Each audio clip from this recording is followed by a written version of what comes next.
Hey everyone! After searching through a couple of drawers, I've realised that the Lotte gum, which I reviewed in a past review, and there'll be a link to it in the description, I thought I'd seen it before, and it's because, as I've found out, my auntie actually went to Japan to work for a couple of years, and she brought these back with her. And it turns out that they're the same kind of gum that we saw in the previous review. But as you can see, unlike the previous review, where there were paper cutouts that turn into little locomotives, these ones instead have Thomas-themed puzzles and games and all kinds of things on there. So, in what is a very interesting and almost surprise review, let's have another look at the Gum Thomas range.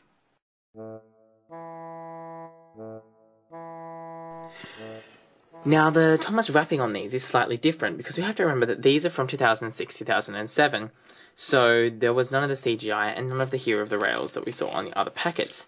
However, we can still see from the strangely English labels that it says Lotte, I'm not sure how you say it, Japanese candy, Thomas chewing candy. So we've got a very similar design, and as you can see, if we have a look at this part here and we unfold it, we can see there's all kinds of writing. I have no idea what any of it means, and this one actually says something about suitcases. I don't know if anyone can tell me what any of these mean. I'd love to know, but it's all Japanese to me, apparently. Now, we've actually got three kind of different types of wrapping in this. Now, the first one are these shiny ones. So there was one for each packet, and they're made of like a shiny kind of paper. They're not ordinary paper like the other ones. And they've got a locomotive saying something and a lot of writing.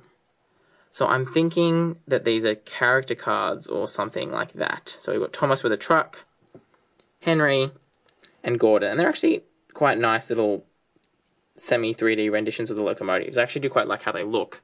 I just have no idea what they're meant to be.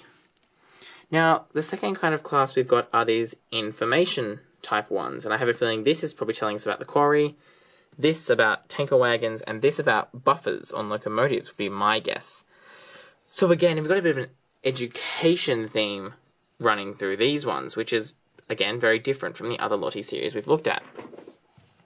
And if we come up to the last class of wrappers, we can see that we've got maze games, three different kind of maze games, which I find very interesting that there weren't any repeats.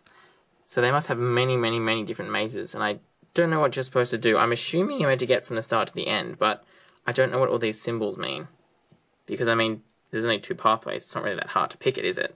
Especially from this one. We've only got 1, 2, and then we're straight there. Again, with this, they're very simple puzzles, but I have a feeling those symbols probably mean something that I just don't understand. Then we've got two of these kind of, I don't know what they are, number cubes or something. I'm assuming you'll have to fill in the letter or symbol or whatever that fits both of the words. So that's cow and that's hat. I'm assuming there's a letter in the middle that would fulfill both of those criteria, and then we've got Henry saying something and all this writing on the top. So, again, they're very quick puzzles. They're not meant to be complicated or hard, so they're very child-friendly. And then we've got two of these, what I think are meant to be filling the blanks. We've got Thomas and Percy and a bride, and Bill and Ben. And I'm assuming that these are stuff that they might say, and you're meant to try and figure out which is the most likely one to say in that situation. But I could be very, very, very wrong, so please correct me if you know what they actually are.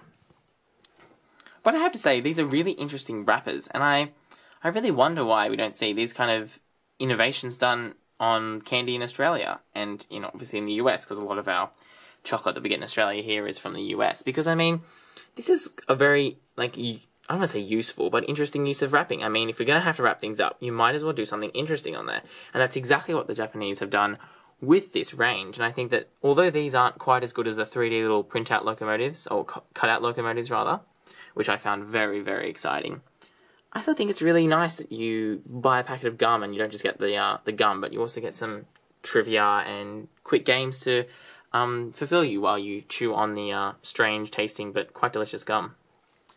So anyway, don't forget to do all the stuff that people do on YouTube, and good luck if you can navigate the new comment section, because, you know, it doesn't really make much sense. But anyway, we can't do anything about that now, can we? Because YouTube knows everything, and so does Google. But I have a feeling that's a story for another time. Anyway, so if you survived this long, thank you very much. I hope you've found something interesting in this video. And that's all we've got time for now from TrainzXtreme.